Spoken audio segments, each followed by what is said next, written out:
Kay Clarence. Kumbaga kung anong gusto mong sabihin. Si papa mo, okay lang dito. At May mga kapatid na kayo dito. Wala. Wala.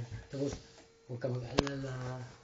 Si papa mo, kahit papaano, nakikita ko. Baka naghinala ko na, naghinala kasi sila na, ano ako dito,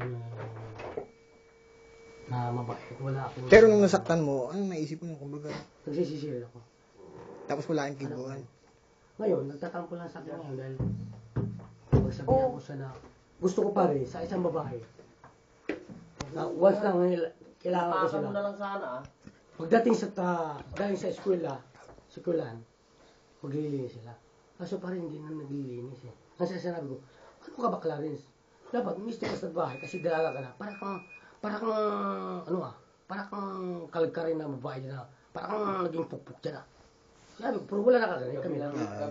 Doon siya nasaktan, doon sumo siya. Sabi ko, dapat, ang babae, ano lang, nasa bahay lang.